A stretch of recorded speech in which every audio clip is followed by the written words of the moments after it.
ओम श्री गणेशाय नमः। अथ श्री ऋणमोचक मंगलस्तोत्रम्। मंगलो भूमिपुत्रश्च ऋणहर्ता धनप्रदः। स्थिरासनो महाकायः सर्वकर्मा विरोधकः। लोहितो लोहिताक्षश्च सामगानां कृपाकरः। धरात्मजः कुजो भौमो भूतिदो भूमिनन्दनः। अंगारको यमश्चैव सर्वरोगापहारकः। वृष्टिः कर्तापहर्ता च सर्वकामफलप्रदः।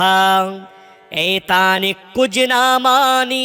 नित्यं यः श्रद्धया पठेत् ऋणं न जायते तस्य धनं शीघ्रमवाप्नुयात्। धरणीगर्भसम्भूतं विद्युत्कान्तिसमप्रभं कुमारं शक्तिहस्तं च मङ्गलं प्रणमाम्यहम्। स्तोत्रमङ्गारकस्येतत् पठनीयं सदा नृभिः। न तेषां भौमजा पीडा स्वल्पापि भवति क्वचित्। अंगारकमहाभाग भगवन् भक्तवत्सल त्वां नमामि ममाशेष मृणमाशु विनाशय। ऋणरोगादिदारिद्र्यं ये चान्ये ह्यपमृत्यवः भयक्लेशमनस्तापा नश्यन्तो मम सर्वदा। अतिवक्रदुराराध्य भोगमुक्तजितात्मनः तुष्टो ददासि साम्राज्यं रुष्टो हरसि तत्क्षणात्। विरिञ्चि शक्रविष्णूनां मनुष्याणां तु का कथा। तेन त्वं सर्वसत्त्वेन ग्रहराजो महाबलः। पुत्रान् देहि धनं देहि त्वामस्मि शरणं गतः। ऋणदारिद्र्यदुःखेन शत्रूणां च भयात्ततः। एभिर्द्वादशभिः श्लोकैर्यः स्तौति च धरासुतां महतीं श्रियमाप्नोति यः परो धनदो युवा। मंगलो भूमिपुत्रश्च ऋणहर्ता धनप्रदः। स्थिरासनो महाकायः सर्वकर्मा विरोधकः। लोहितो लोहिताक्षश्च सामगानां कृपाकरः। धरात्मजः कुजो भौमो भूतिदो भूमिनन्दनः। अंगारको यमश्चैव सर्वरोगापहारकः। वृष्टिः कर्तापहर्ता च सर्वकामफलप्रदः। एतानि कुजनामानि नित्यं यः श्रद्धया पठेत् ऋणं न जायते तस्य धनं शीघ्रमवाप्नुयात्। धरणीगर्भसम्भूतं विद्युत्कान्तिसमप्रभं कुमारं शक्तिहस्तं च मङ्गलं प्रणमाम्यहम्। स्तोत्रमङ्गारकस्येतत् पठनीयं सदा नृभिः। न तेषां भौमजा पीडा स्वल्पापि भवति क्वचित्। अंगारकमहाभाग भगवन् भक्तवत्सल त्वां नमामि ममाशेष मृणमाशु विनाशय। ऋणरोगादिदारिद्र्यं ये चान्ये ह्यपमृत्यवः भयक्लेशमनस्तापा नश्यन्तो मम सर्वदा। अतिवक्रदुराराध्य भोगमुक्तजितात्मनः तुष्टो ददासि साम्राज्यं रुष्टो हरसि तत्क्षणात्। विरिञ्चि शक्रविष्णूनां मनुष्याणां तु का कथा। तेन त्वं सर्वसत्त्वेन ग्रहराजो महाबलः पुत्रान् देहि धनं देहि त्वामस्मि शरणं गतः ऋणदारिद्र्यदुःखेन शत्रूणां च भयात्ततः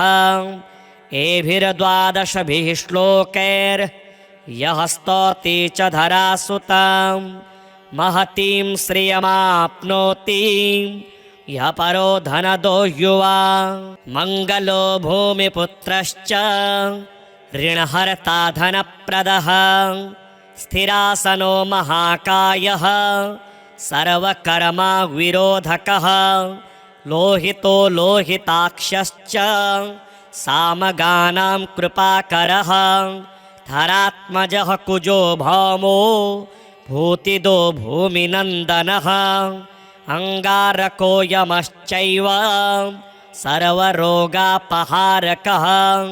वृष्टिः कर्तापहर्ता च सर्वकामफलप्रदः एतानि कुजनामानि नित्यं यः श्रद्धया पठेत् ऋणं न जायते तस्य धनं शीघ्रमवाप्नुयात् धरणीगर्भसम्भूतं विद्युत्कान्तिसमप्रभं कुमारं शक्तिहस्तं च मङ्गलं प्रणमाम्यहं स्तोत्रमङ्गारकस्येतत् पठनीयं सदा नृभिः न तेषां भौमजा पीडा स्वल्पापि भवति क्वचित् अङ्गारकमहाभाग भगवन् भक्तवत्सल त्वां नमामि ममाशेष मृणमाशु विनाशय ऋणरोगादिदारिद्र्यं ये चान्ये ह्यपमृत्यवः भयक्लेशमनस्तापा नश्यन्तो मम सर्वदा अतिवक्रदुराराध्य भोगमुक्तजितात्मनः तुष्टो ददासि साम्राज्यं रुष्टो हरसि तत्क्षणात् विरिञ्चि शक्रविष्णूनां मनुष्याणां तु का कथा तेन त्वं सर्वसत्त्वेन ग्रहराजो महाबलः पुत्रान् देहि धनं देहि त्वामस्मि शरणं गतः ऋणदारिद्र्यदुःखेन शत्रूणां च भयात्ततः एभिर्द्वादशभिः श्लोकैर्यः स्तौति च धरासुतां महतीं श्रियमाप्नोति यः परो धनदो युवा मङ्गलो भूमिपुत्रश्च ऋणहर्ता धनप्रदः स्थिरासनो महाकायः सर्वकर्मा विरोधकः लोहितो लोहिताक्षश्च सामगानां कृपाकरः धरात्मजः कुजो भौमो भूतिदो भूमिनन्दनः अङ्गारको यमश्चैव सर्वरोगापहारकः वृष्टिः कर्तापहर्ता च सर्वकामफलप्रदः एतानि कुजनामानि नित्यं यः श्रद्धया पठेत् ऋणं न जायते तस्य धनं शीघ्रमवाप्नुयात् धरणीगर्भसम्भूतं विद्युत्कान्तिसमप्रभं कुमारं शक्तिहस्तं च मङ्गलं प्रणमाम्यहं स्तोत्रमङ्गारकस्येतत् पठनीयं सदा नृभिः न तेषां भौमजा पीडा स्वल्पापि भवति क्वचित् अङ्गारकमहाभाग भगवन् भक्तवत्सल त्वां नमामि ममाशेष मृणमाशु विनाशय ऋणरोगादिदारिद्र्यं ये चान्ये ह्यपमृत्यवः भयक्लेशमनस्तापा नश्यन्तो मम सर्वदा अतिवक्रदुराराध्य भोगमुक्त भोगमुक्तजितात्मनः तुष्टो ददासि साम्राज्यं रुष्टो हरसि तत्क्षणात् विरिञ्चि शक्रविष्णूनां मनुष्याणां तु का कथा तेन त्वं सर्वसत्त्वेन गृहराजो महाबलः पुत्रान् देहि धनं देहि त्वामस्मि शरणं गतः ऋणदारिद्र्यदुःखेन शत्रूणां च भयात्ततः एभिर्द्वादशभिः श्लोकैर्यः स्तौति च धरासुतां महतीं श्रियमाप्नोति यः परो धनदो युवा मङ्गलो भूमिपुत्रश्च ऋणहर्ता धनप्रदः स्थिरासनो महाकायः सर्वकर्मा विरोधकः लोहितो लोहिताक्षश्च सामगानां कृपाकरः धरात्मजः कुजो भौमो भूतिदो भूमिनन्दनः अङ्गारको यमश्चैव सर्वरोगापहारकः वृष्टिः कर्तापहर्ता च सर्वकामफलप्रदः एतानि कुजनामानि नित्यं यः श्रद्धया पठेत् ऋणं न जायते तस्य धनं शीघ्रमवाप्नुयात् धरणीगर्भसम्भूतं विद्युत्कान्तिसमप्रभं कुमारं शक्तिहस्तं च मङ्गलं प्रणमाम्यहम् स्तोत्रमङ्गारकस्येतत् पठनीयं सदा नृभिः न तेषां भौमजा पीडां स्वल्पापि भवति क्वचित् अङ्गारकमहाभाग भगवन् भक्तवत्सल त्वां नमामि ममाशेष मृणमाशु विनाशय ऋणरोगादिदारिद्र्यं ये चान्ये ह्यपमृत्यवः भयक्लेशमनस्तापां नश्यन्तो मम सर्वदा अतिवक्रदुराराध्य भोगमुक्तजितात्मनः तुष्टो ददासि साम्राज्यं रुष्टो हरसि तत्क्षणात् विरिञ्चि शक्रविष्णूनां मनुष्याणां तु का कथा तेन त्वं सर्वसत्त्वेन गृहराजो महाबलः पुत्रान् देहि धनं देहि त्वामस्मि शरणं गतः ऋणदारिद्र्यदुःखेन शत्रूणां च भयात्ततः एभिर्द्वादशभिः श्लोकैर्यः स्तौति च धरासुतां महतीं श्रियमाप्नोति यः परो धनदो युवा मङ्गलो भूमिपुत्रश्च ऋणहर्ता धनप्रदः स्थिरासनो महाकायः सर्वकर्मा विरोधकः लोहितो लोहिताक्षश्च सामगानां कृपाकरः धरात्मजः कुजो भौमो भूतिदो भूमिनन्दनः अङ्गारको यमश्चैव सर्वरोगापहारकः वृष्टिः कर्तापहर्ता च सर्वकामफलप्रदः एतानि कुजनामानि नित्यं यः श्रद्धया पठेत् ऋणं न जायते तस्य धनं शीघ्रमवाप्नुयात् धरणीगर्भसम्भूतं विद्युत्कान्तिसमप्रभं कुमारं शक्तिहस्तं च मङ्गलं प्रणमाम्यहम् स्तोत्रमङ्गारकस्येतत् पठनीयं सदा नृभिः न तेषां भौमजा पीडां स्वल्पापि भवति क्वचित् अङ्गारकमहाभाग भगवन् भक्तवत्सल त्वां नमामि ममाशेष मृणमाशु विनाशय ऋणरोगादिदारिद्र्यं ये चान्ये ह्यपमृत्यवः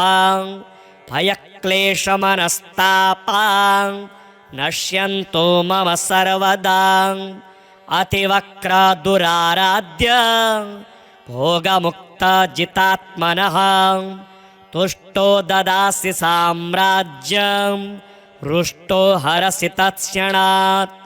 विरिञ्चि शक्रविष्णूनां मनुष्याणां तु का कथा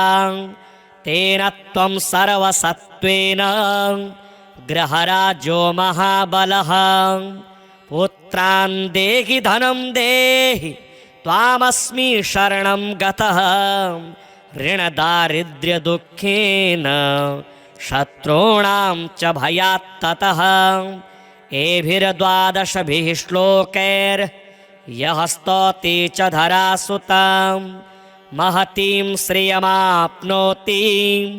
यः परो धनदो युवा मङ्गलो भूमिपुत्रश्च ऋणहर्ता धनप्रदः स्थिरासनो महाकायः सर्वकर्मा विरोधकः लोहितो लोहिताक्षश्च सामगानां कृपाकरः धरात्मजः कुजो भौमो भूतिदो भूमिनन्दनः अङ्गारको यमश्चैव सर्वरोगापहारकः वृष्टिः कर्तापहर्ता च सर्वकामफलप्रदः एतानि कुजनामानि नित्यं यः श्रद्धया पठेत् ऋणं न जायते तस्य धनं शीघ्रमवाप्नुयात् धरणीगर्भसम्भूतं विद्युत्कान्तिसमप्रभं कुमारं शक्तिहस्तं च मङ्गलं प्रणमाम्यहं स्तोत्रमङ्गारकस्येतत् पठनीयं सदा नृभिः न तेषां भौमजा पीडा स्वल्पापि भवति क्वचित् अङ्गारकमहाभाग भगवन् भक्तवत्सल त्वां नमामि ममाशेष मृणमाशु विनाशय ऋणरोगादिदारिद्र्यं ये चान्ये ह्यपमृत्यवः भयक्लेशमनस्तापां नश्यन्तो मम सर्वदा अतिवक्रादुराराध्य भोगमुक्तजितात्मनः तुष्टो ददासि साम्राज्यं रुष्टो हरसि तत्क्षणात् विरिञ्चि शक्रविष्णूनां मनुष्याणां तु का कथा तेन त्वं सर्वसत्त्वेन ग्रहराजो महाबलः पुत्रान् देहि धनं देहि त्वामस्मि शरणं गतः ऋणदारिद्र्यदुःखेन शत्रूणां च भयात्ततः एभिर्द्वादशभिः श्लोकैर्यः स्तौति च धरासुतां महतीं श्रियमाप्नोति यः परो धनदो युवा मङ्गलो भूमिपुत्रश्च ऋणहर्ता धनप्रदः स्थिरासनो महाकायः सर्वकर्मा विरोधकः लोहितो लोहिताक्षश्च सामगानां कृपाकरः धरात्मजः कुजो भौमो भूतिदो भूमिनन्दनः अङ्गारको यमश्चैव सर्वरोगापहारकः वृष्टिः कर्तापहर्ता च सर्वकामफलप्रदः एतानि कुजनामानि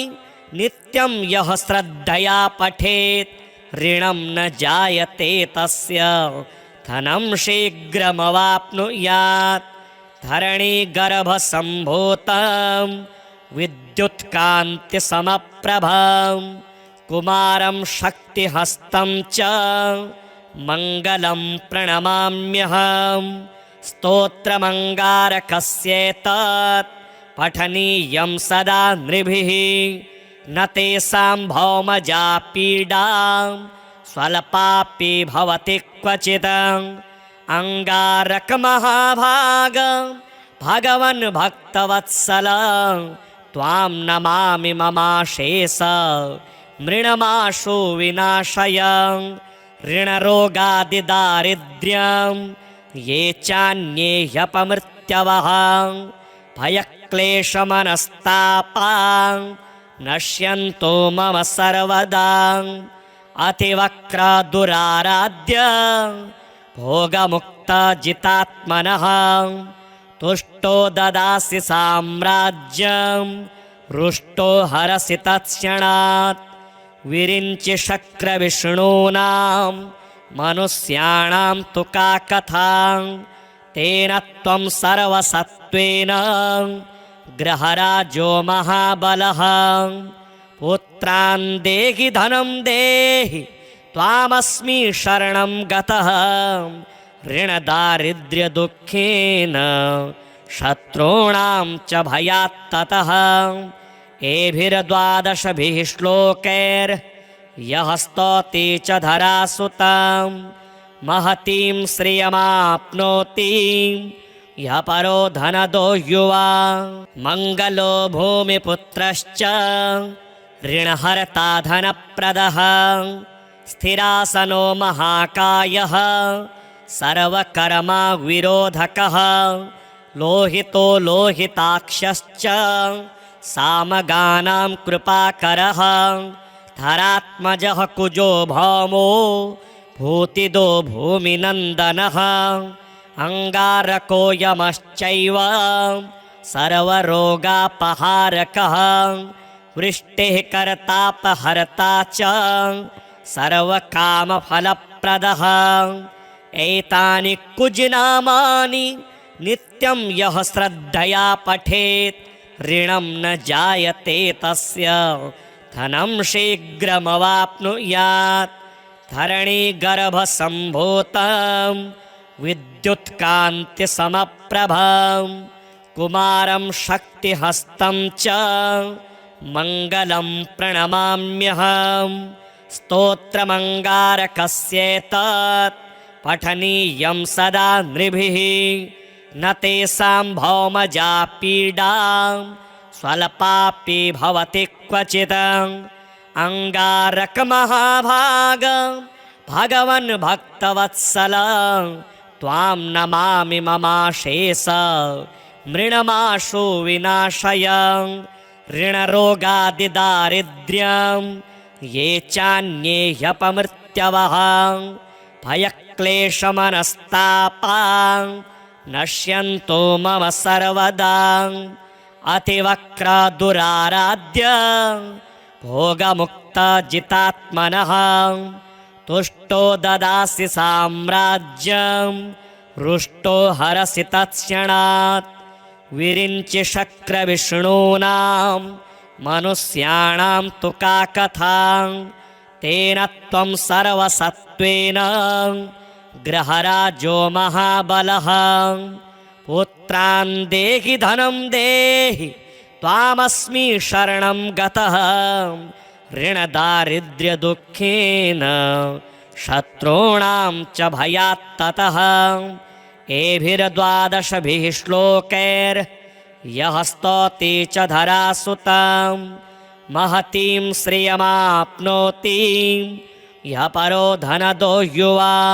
मङ्गलो भूमिपुत्रश्च ऋणहर्ता धनप्रदः स्थिरासनो महाकायः सर्वकर्मा विरोधकः लोहितो लोहिताक्षश्च सामगानां कृपाकरः धरात्मजः कुजो भौमो भूतिदो भूमिनन्दनः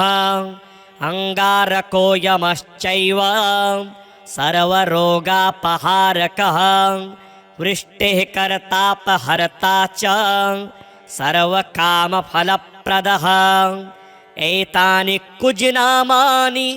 नित्यं यः श्रद्धया पठेत् ऋणं न जायते तस्य धनं शीघ्रमवाप्नुयात् धरणीगर्भसम्भूतं विद्युत्कान्तिसमप्रभं कुमारं शक्तिहस्तं च मङ्गलं प्रणमाम्यहं स्तोत्रमङ्गारकस्येतत् पठनीयं सदा नृभिः न तेषां भौमजा पीडा स्वल्पापि भवति क्वचित् अङ्गारकमहाभाग भगवन् भक्तवत्सल त्वां नमामि ममाशेष मृणमाशु विनाशय ऋणरोगादिदारिद्र्यं ये चान्ये ह्यपमृत्यवः भयक्लेशमनस्तापा नश्यन्तो मम सर्वदा अतिवक्रदुराराध्य भोगमुक्तजितात्मनः तुष्टो ददासि साम्राज्यं हृष्टो हरसि तत्क्षणात् विरिञ्चि शक्रविष्णूनां मनुष्याणां तु का कथा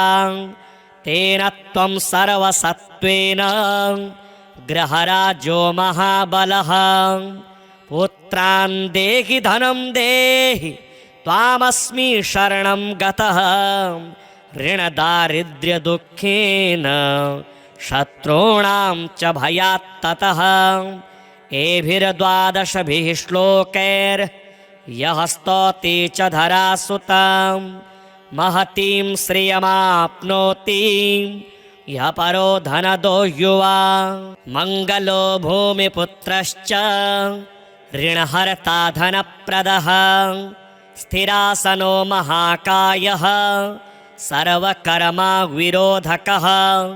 लोहितो लोहिताक्षश्च सामगानां कृपाकरः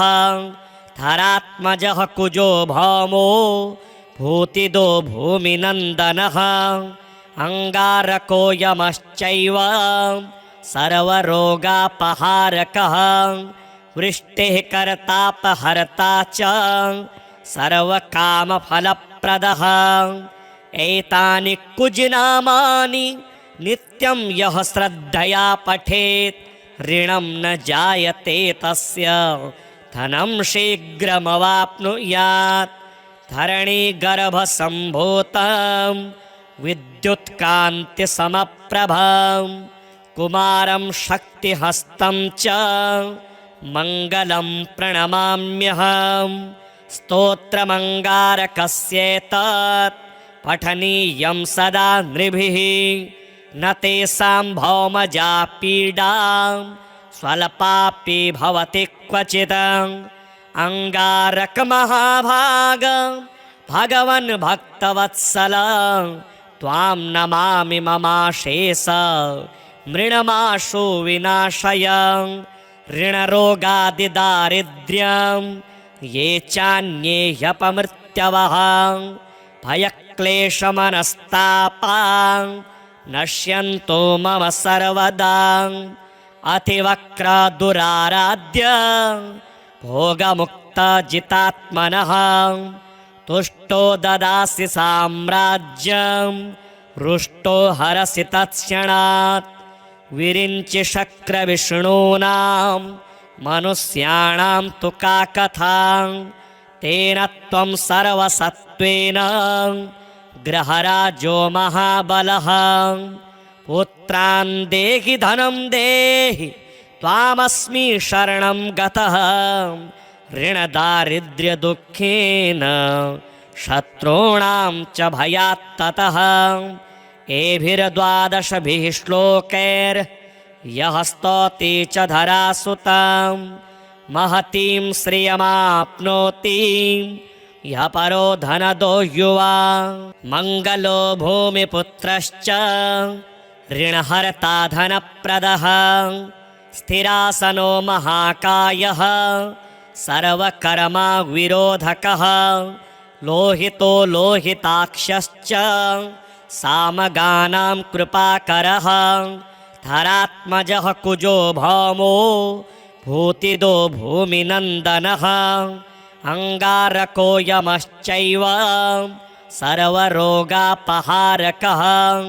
वृष्टिः कर्तापहर्ता च सर्वकामफलप्रदः। एतानि कुजनामानि नित्यं यः श्रद्धया पठेत् ऋणं न जायते तस्य धनं शीघ्रमवाप्नुयात्। धरणीगर्भसम्भूतं विद्युत्कान्तिसमप्रभं कुमारं शक्तिहस्तं च मङ्गलं प्रणमाम्यहं।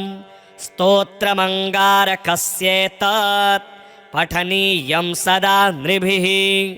न तेषां भौमजा पीडां स्वल्पापि भवति क्वचित्।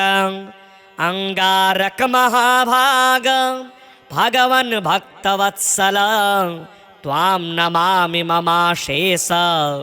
मृणमाशु विनाशय। ऋणरोगादिदारिद्र्यं ये चान्ये ह्यपमृत्यवः भयक्लेशमनस्तापां नश्यन्तो मम सर्वदा। अतिवक्रदुराराध्य भोगमुक्तजितात्मनः तुष्टो ददासि साम्राज्यं रुष्टो हरसि तत्क्षणात्। विरिञ्चि शक्रविष्णूनां मनुष्याणां तु का कथा। तेन त्वं सर्वसत्त्वेन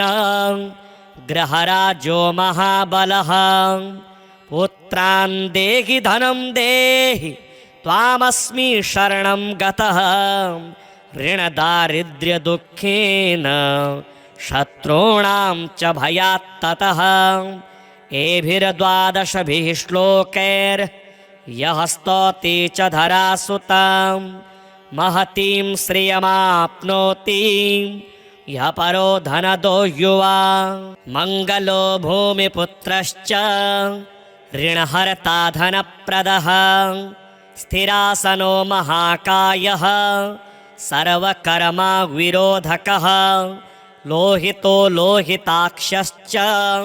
सामगानां कृपाकरः। धरात्मजः कुजो भौमो भूतिदो भूमिनन्दनः। अंगारको यमश्चैव सर्वरोगापहारकः। वृष्टिः कर्तापहर्ता च सर्वकामफलप्रदः। एतानि कुजनामानि नित्यं यः श्रद्धया पठेत् ऋणं न जायते तस्य धनं शीघ्रमवाप्नुयात्। धरणीगर्भसम्भूतं विद्युत्कान्तिसमप्रभं कुमारं शक्तिहस्तं च मङ्गलं प्रणमाम्यहं। स्तोत्रमङ्गारकस्येतत् पठनीयं सदा नृभिः न तेषां भौमजा पीडां स्वल्पापि भवति क्वचित्। अंगारकमहाभाग भगवन् भक्तवत्सल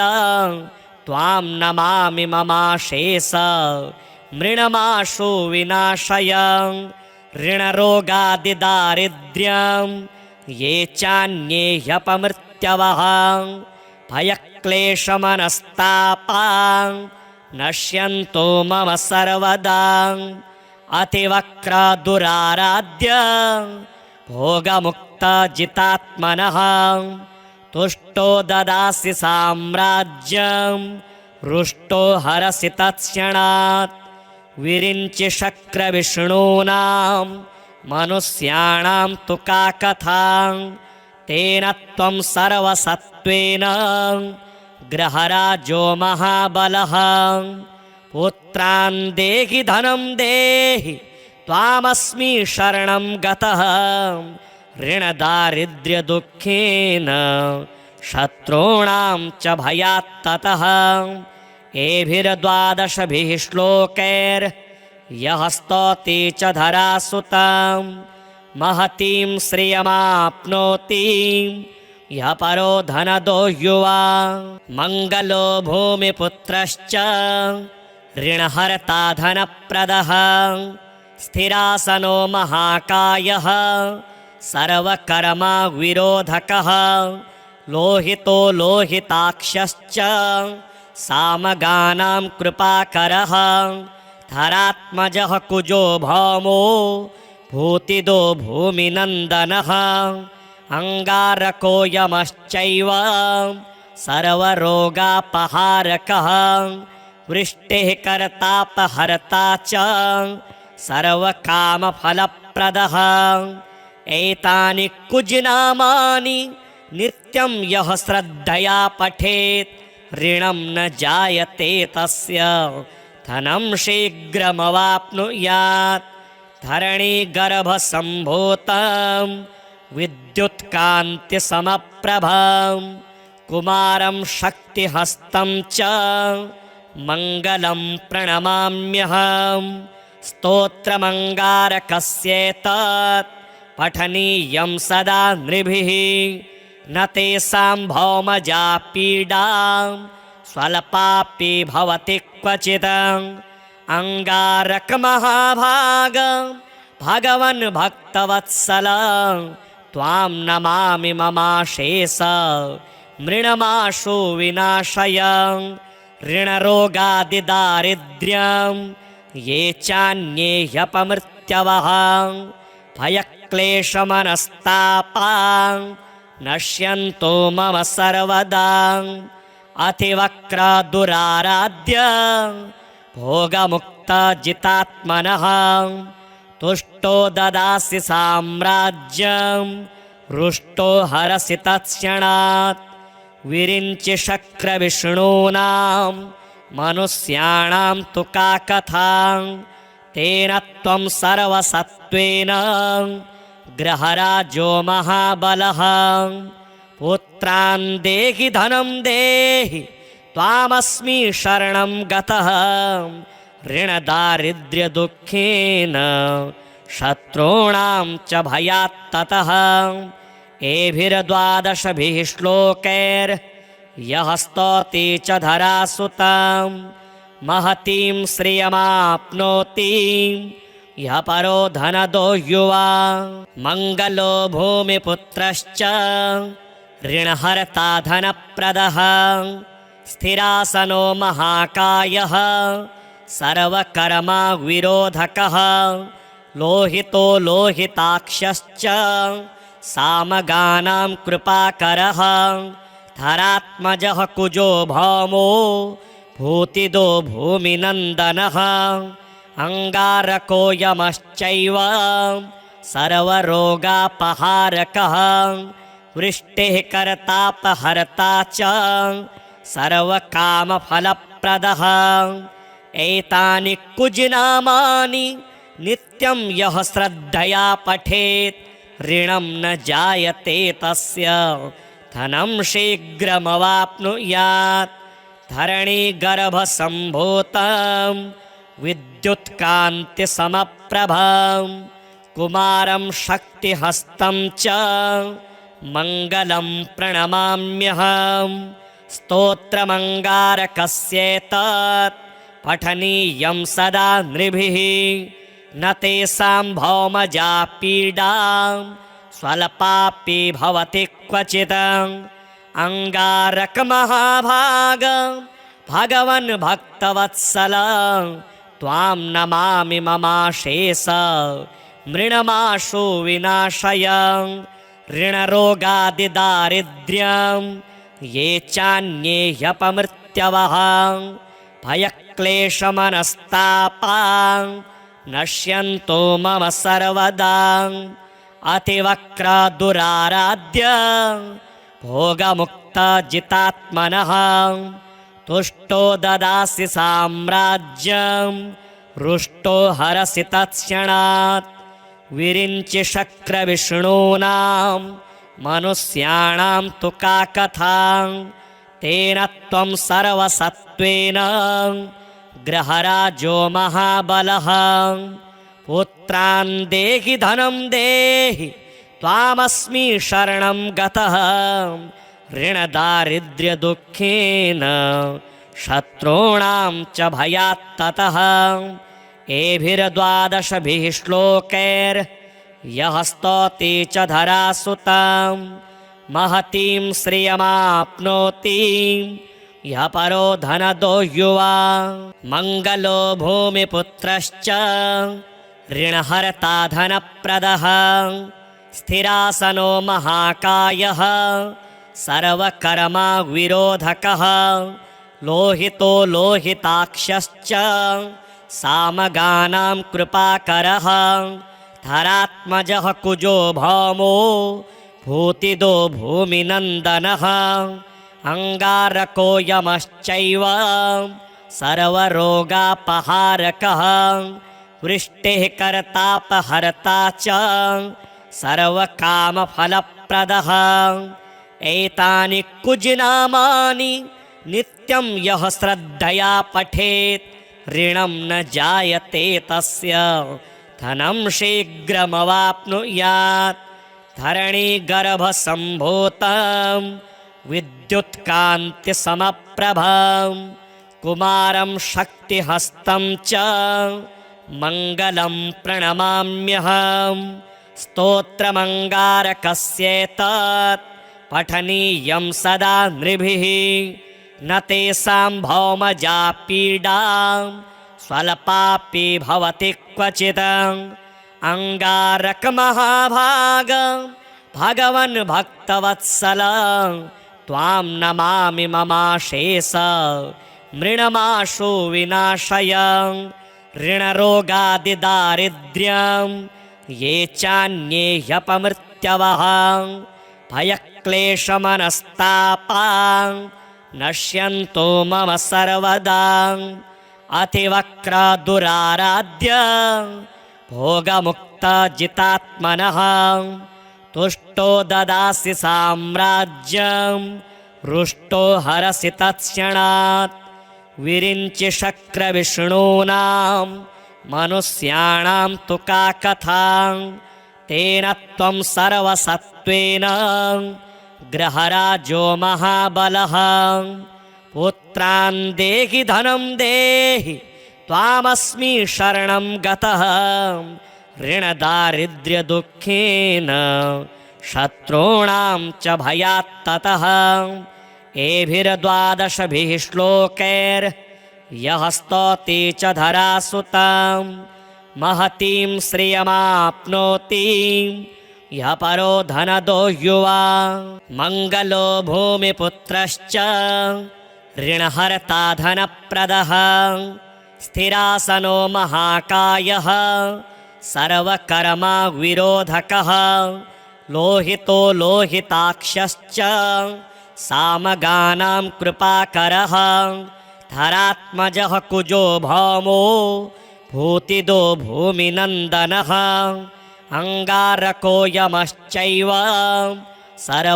सर्वरोगापहारकः वृष्टिः कर्तापहर्ता च सर्वकामफलप्रदः एतानि कुजनामानि नित्यं यः श्रद्धया पठेत् ऋणं न जायते तस्य धनं शीघ्रमवाप्नुयात् धरणीगर्भसम्भूतं विद्युत्कान्तिसमप्रभं कुमारं शक्तिहस्तं च मङ्गलं प्रणमाम्यहं स्तोत्रमङ्गारकस्येतत् पठनीयं सदा नृभिः न तेषां भौमजा पीडा स्वल्पापि भवति क्वचित् अङ्गारकमहाभाग भगवन् भक्तवत्सल त्वां नमामि ममाशेष मृणमाशु विनाशय ऋणरोगादिदारिद्र्यं ये चान्ये ह्यपमृत्यवः भयक्लेशमनस्तापा नश्यन्तो मम सर्वदा अतिवक्रदुराराध्य भोगमुक्तजितात्मनः तुष्टो ददासि साम्राज्यं रुष्टो हरसि तत्क्षणात् विरिञ्चि शक्रविष्णूनां मनुष्याणां तु का कथा तेन त्वं सर्वसत्त्वेन ग्रहराजो महाबलः पुत्रान् देहि धनं देहि त्वामस्मि शरणं गतः ऋणदारिद्र्यदुःखेन शत्रूणां च भयात्ततः एभिर्द्वादशभिः श्लोकैर्यः स्तौति च धरासुतां महतीं श्रियमाप्नोति यः परो धनदो युवा मङ्गलो भूमिपुत्रश्च ऋणहर्ता धनप्रदः स्थिरासनो महाकायः सर्वकर्मा विरोधकः लोहितो लोहिताक्षश्च सामगानां कृपाकरः धरात्मजः कुजो भौमो भूतिदो भूमिनन्दनः अङ्गारको यमश्चैव सर्वरोगापहारकः वृष्टिः कर्तापहर्ता च सर्वकामफलप्रदः एतानि कुजनामानि नित्यं यः श्रद्धया पठेत् ऋणं न जायते तस्य धनं शीघ्रमवाप्नुयात् धरणीगर्भसम्भूतं विद्युत्कान्तिसमप्रभं कुमारं शक्तिहस्तं च मङ्गलं प्रणमाम्यहम्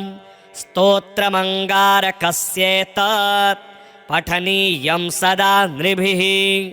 न तेषां भौमजा पीडा स्वल्पापि भवति क्वचित्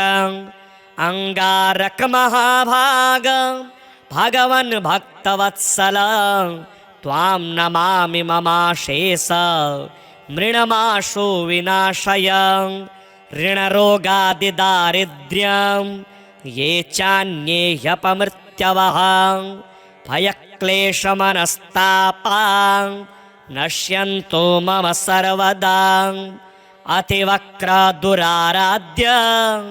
भोगमुक्तजितात्मनः तुष्टो ददासि साम्राज्यं रुष्टो हरसि तत्क्षणात् विरिञ्चि शक्रविष्णूनां मनुष्याणां तु का कथा तेन त्वं सर्वसत्त्वेन ग्रहराजो महाबलः पुत्रान् देहि धनं देहि त्वामस्मि शरणं गतः ऋणदारिद्र्यदुःखेन शत्रूणां च भयात्ततः एभिर्द्वादशभिः श्लोकैर्यः स्तौति च धरासुतां महतीं श्रियमाप्नोति यः परो धनदो युवा मङ्गलो भूमिपुत्रश्च ऋणहर्ता धनप्रदः स्थिरासनो महाकायः सर्वकर्मा विरोधकः लोहितो लोहिताक्षश्च सामगानां कृपाकरः धरात्मजः कुजो भौमो भूतिदो भूमिनन्दनः अङ्गारको यमश्चैव सर्वरोगापहारकः वृष्टिः कर्तापहर्ता च सर्वकामफलप्रदः एतानि कुजनामानि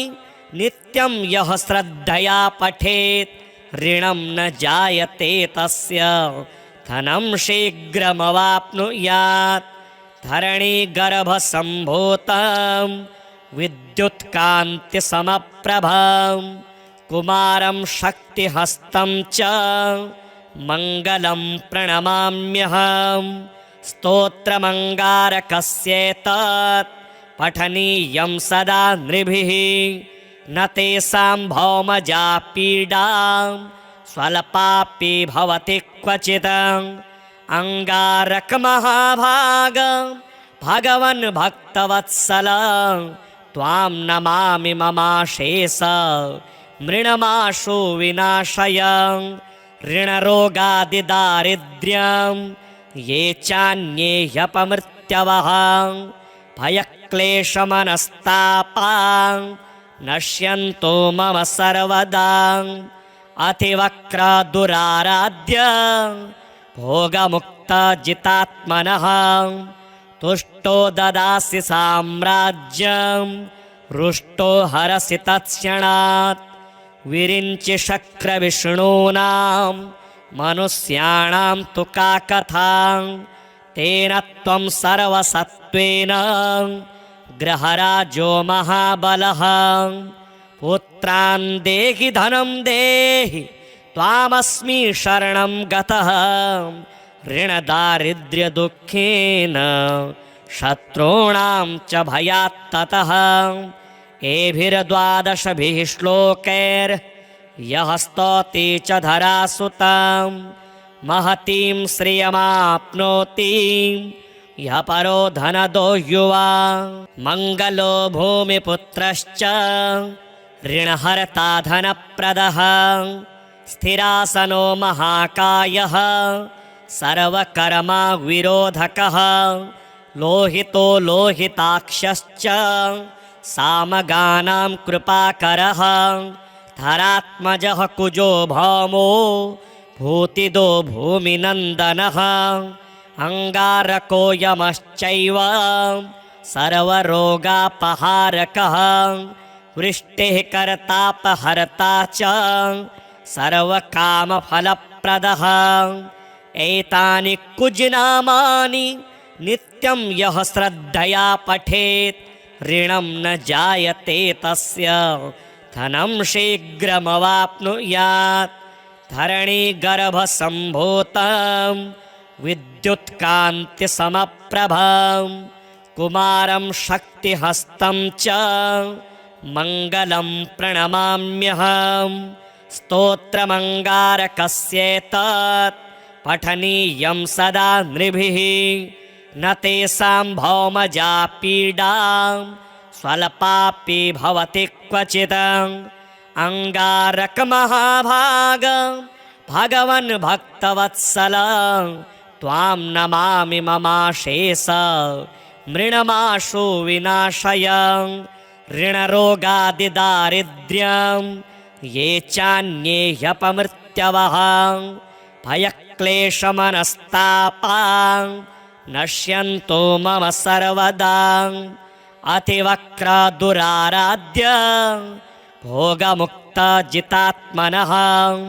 तुष्टो ददासि साम्राज्यं रुष्टो हरसि तत्क्षणात् विरिञ्चि शक्रविष्णूनां मनुष्याणां तु का कथा तेन त्वं सर्वसत्त्वेन गृहराजो महाबलः पुत्रान् देहि धनं देहि त्वामस्मि शरणं गतः ऋणदारिद्र्यदुःखेन शत्रूणां च भयात्ततः एभिर्द्वादशभिः श्लोकैर्यः स्तौति च धरासुतां महतीं श्रियमाप्नोति यः परो धनदो युवा मङ्गलो भूमिपुत्रश्च ऋणहर्ता धनप्रदः स्थिरासनो महाकायः सर्वकर्मा विरोधकः लोहितो लोहिताक्षश्च सामगानां कृपाकरः धरात्मजः कुजो भौमो भूतिदो भूमिनन्दनः अङ्गारको यमश्चैव सर्वरोगापहारकः वृष्टिः कर्तापहर्ता च सर्वकामफलप्रदः एतानि कुजनामानि नित्यं यः श्रद्धया पठेत् ऋणं न जायते तस्य धनं शीघ्रमवाप्नुयात् धरणीगर्भसम्भूतं विद्युत्कान्तिसमप्रभं कुमारं शक्तिहस्तं च मङ्गलं प्रणमाम्यहं स्तोत्रमङ्गारकस्येतत् पठनीयं सदा नृभिः न तेषां भौमजा पीडा स्वल्पापि भवति क्वचित् अङ्गारकमहाभाग भगवन् भक्तवत्सल त्वां नमामि ममाशेष मृणमाशु विनाशय ऋणरोगादिदारिद्र्यं ये चान्ये ह्यपमृत्यवः भयक्लेशमनस्तापा नश्यन्तो मम सर्वदा अतिवक्रदुराराध्य भोगमुक्तजितात्मनः तुष्टो ददासि साम्राज्यं रुष्टो हरसि तत्क्षणात् विरिञ्चि शक्रविष्णूनां मनुष्याणां तु का कथा तेन त्वं सर्वसत्त्वेन गृहराजो महाबलः पुत्रान् देहि धनं देहि त्वामस्मि शरणं गतः ऋणदारिद्र्यदुःखेन शत्रूणां च भयात्ततः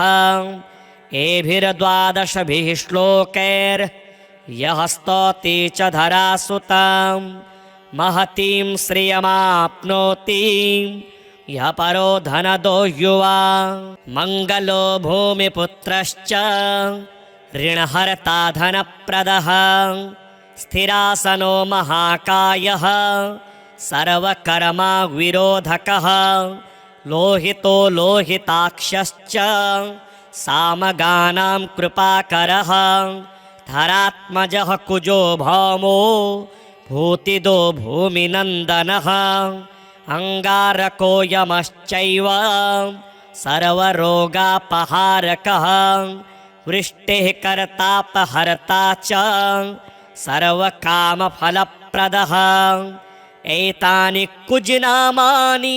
नित्यं यः श्रद्धया पठेत् ऋणं न जायते तस्य धनं शीघ्रमवाप्नुयात् धरणीगर्भसम्भूतं विद्युत्कान्तिसमप्रभं कुमारं शक्तिहस्तं च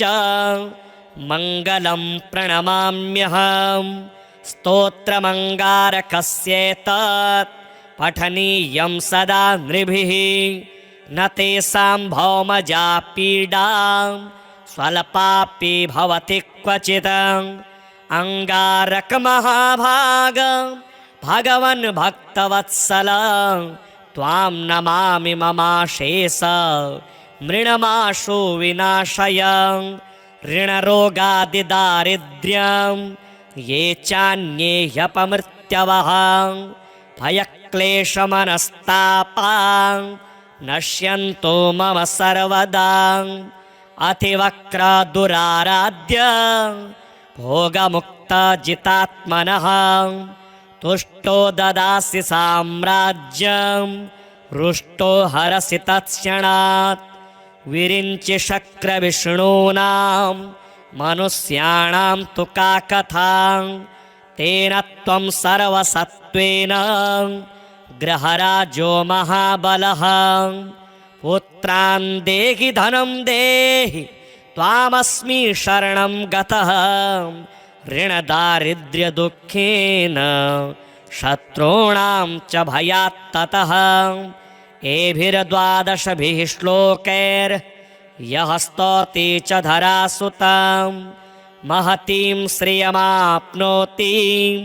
यः परो धनदो युवा मङ्गलो भूमिपुत्रश्च ऋणहर्ता धनप्रदः स्थिरासनो महाकायः सर्वकर्मा विरोधकः लोहितो लोहिताक्षश्च सामगानां कृपाकरः धरात्मजः कुजो भौमो भूतिदो भूमिनन्दनः अङ्गारको यमश्चैव सर्वरोगापहारकः वृष्टिः कर्तापहर्ता च सर्वकामफलप्रदः एतानि कुजनामानि नित्यं यः श्रद्धया पठेत् ऋणं न जायते तस्य धनं शीघ्रमवाप्नुयात् धरणीगर्भसम्भूतं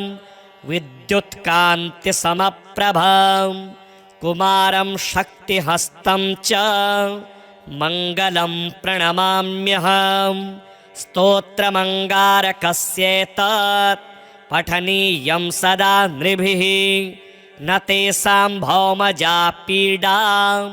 स्वल्पापि भवति क्वचित् अङ्गारकमहाभाग भगवन् भक्तवत्सल त्वां नमामि ममाशेष मृणमाशु विनाशय ऋणरोगादिदारिद्र्यं ये चान्ये ह्यपमृत्यवः भयक्लेशमनस्तापा नश्यन्तो मम सर्वदा अतिवक्रदुराराध्य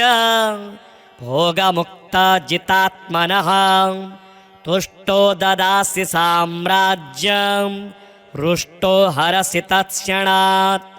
विरिञ्चि शक्रविष्णूनां मनुष्याणां तु का कथा तेन त्वं सर्वसत्त्वेन ग्रहराजो महाबलः पुत्रान् देहि धनं देहि त्वामस्मि शरणं गतः ऋणदारिद्र्यदुःखेन शत्रूणां च भयात्ततः एभिर्द्वादशभिः श्लोकैर्यः स्तौति च धरासुतां महतीं श्रियमाप्नोति यः परो धनदो युवा मङ्गलो भूमिपुत्रश्च ऋणहर्ता धनप्रदः स्थिरासनो महाकायः सर्वकर्मा विरोधकः लोहितो लोहिताक्षश्च सामगानां कृपाकरः धरात्मजः कुजो भौमो भूतिदो भूमिनन्दनः अङ्गारको यमश्चैव सर्वरोगापहारकः वृष्टिः कर्तापहर्ता च सर्वकामफलप्रदः एतानि कुजनामानि नित्यं यः श्रद्धया पठेत् ऋणं न जायते तस्य धनं शीघ्रमवाप्नुयात् धरणीगर्भसम्भूतं विद्युत्कान्तिसमप्रभं कुमारं शक्तिहस्तं च मङ्गलं प्रणमाम्यहम् स्तोत्रमङ्गारकस्येतत् पठनीयं सदा नृभिः न तेषां भौमजा पीडा स्वल्पापि भवति क्वचित् अङ्गारकमहाभाग भगवन् भक्तवत्सल त्वां नमामि ममाशेष मृणमाशु विनाशय ऋणरोगादिदारिद्र्यं ये चान्ये ह्यपमृत्यवः भयक्लेशमनस्तापा नश्यन्तो मम सर्वदा अतिवक्रदुराराध्य भोगमुक्तजितात्मनः तुष्टो ददासि साम्राज्यं रुष्टो हरसि तत्क्षणात् विरिञ्चि शक्रविष्णूनां मनुष्याणां तु का कथा तेन त्वं सर्वसत्त्वेन ग्रहराजो महाबलः पुत्रान् देहि धनं देहि त्वामस्मि शरणं गतः ऋणदारिद्र्यदुःखेन शत्रूणां च भयात्ततः एभिर्द्वादशभिः श्लोकैर्यः स्तौति च धरासुतां महतीं श्रियमाप्नोति यः परो धनदो युवा